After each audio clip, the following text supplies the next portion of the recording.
Hello everyone, my name is Pasifika. I'm a student at Hunter High.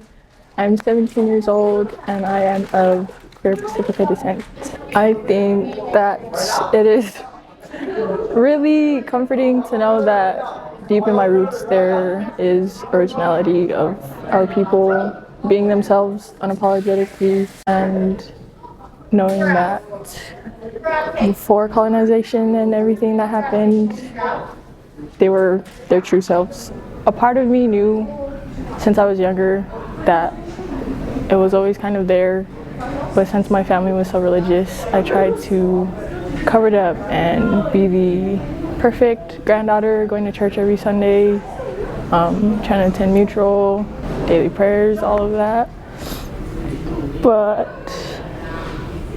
I think as I got older, towards like middle school, I always used to try to compete with boys, and I was very masculine since as long as I can remember. And I was always compared to my sister because she's also a big part of my story, since she's also part of the queer community, but she's more feminine. So it was kind of hard for my parents and some of my family members to accept that I was more comfortable in my masculine energy and being more manly, I'd say. As I got older, I just tried to forget what everyone else thought of me and forget their stereotypes and be who I was unapologetically, because trying to fit their image wouldn't work out for me. So I think for me, especially as a youth, queer Pacifica, it means a lot to have safe spaces here, especially in Salt Lake in Utah, with how strong they are with their Christianity and just religion in general, because a lot of spaces can be really uncomfortable, and knowing that there's people like me is really life-changing, and it's just a lot of support, I would say, and I love it, because not only for me but future generations to come can get more support, and we can have more resources and just grow together as a community. First of all, shout out to all of you queer Pacifica youths, either my age or even younger, that are still in the closet. My advice to you guys is just be yourself, truly. Like, trying to fit everyone else's standards or views of you and trying to fit into that doesn't really work out, and it doesn't help much either. Like, when I was younger, the amount of internalized homophobia I had was so bad, just because I wanted to be the perfect daughter, the perfect granddaughter, or the perfect sister, all of that stuff. I know it can be really scary, but I promise you, once you start working towards yourself and being who you are unapologetically, it's going to be worth it. And even though there's going to be lots of ups and downs, I promise the journey is worth it.